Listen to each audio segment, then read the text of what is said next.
A day in my life as a HM student. Of course, sayo kay first day of class. So, na namin sa second floor, ani pasaka namin third floor. So guys, na namin sa third floor, tanawa ang view, hawod kaayo. 6 AM na, bantog hawod kaayo ang sun. So, hindi man pwede na isali natin yung mga tao na hindi natin nahingian ng consent. Kaya building na lang yung ipapakita ko sa inyo. Pero wala pa talagang tao dito guys kasi sobrang aga namin. Dito ang aming first subject na inakala namin na dyan talaga. At akala namin ito ang aming pangalawang room. So silip-silip si Kaye. Apakaaga naming dumating so nagintay muna kami sa aming mga klase at sa aming instructor. Kaya nagchikahan muna kami. Dalawa pa lang talaga kami dito. First day! So ito yung view namin sa third floor. Sobrang ganda. So may pumasok at pumasok na rin kami para makapili ng aming upuan. So may bandang bintana kami umupo at ito ang aming view. At dumadating na din yung iba naming kaklase. Ang sarap ng ngiti namin dito pero kinakabahan talaga kami. At may isang babae nagtanong kung ano daw subject doon. At hindi magkapareho ang aming subject. Same room pero magkaiba ang subject. Same time din po. So tumatawa na kami dito, kinakabahan baka mali ang aming pinasukan. Siyempre, first year, kinakabahan at hindi pa namin kabisado kung anong building o room ang aming papasukan. Alam naman namin, siguro nagka-conflict lang or something. At nag-overthink na talaga kami dito kung kami ba ang mali or sila ang may mali.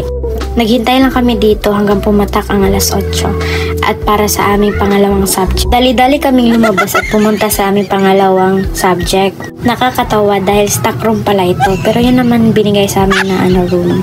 At ayun, marami na nga kami nakabang sa labas. At sabi ko sa kanila na i-check namin ng system. At yun nga, nag-iba nga ang aming schedule. Nagka-problema ang kanilang system at ayun, nagmali-mali ang aming schedule. Pero okay naman kasi nagre-reply naman yung teacher namin sa GC. Kaya lang may isang subject na hindi kami magkasama ni Kaye. Okay lang, isang subject lang naman. So habang naghihintay na aming next class, pumunta muna kami sa plaza. Nagpapalipas ng oras, tsikahan at mga moments namin kaninang umaga. Dahil napakaaga talaga namin kasi akala namin 7 yung class namin. Pero na-move siya ng 8 AM. So next subject ni Kaye is 10 to 11. Alas 9 pa lang ito kaya naghihintay kami. After ng 10 to 11 niya, magkaklase naman kami. May klase kami ng 11 to 12. Pagkatapos ng klase namin ng 11 to 12 ay uuwi na si Kaye.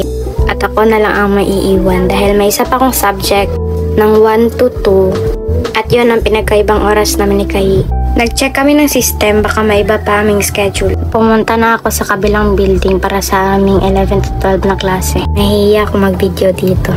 Pagkatapos na klase namin ni Kaye, nag-lunch na ako. Kasi may next subject pa ako. At si Kaye, uuwi na. Sana all! Pero sinasabayan pa rin ako ni Kaye hanggang matapos akong kumain. Ikinikwento ko yung naranasan ko kanina, yung ako lang mag-isa, yung nararamdaman ko.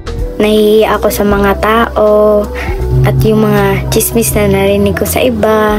Yung sila, marami, may friends, may kachismisan. Ako mag-isa lang, nahihiya pa. Yan talaga ang buhay. At pagkatapos ng last subject ko, umuwi na rin ako.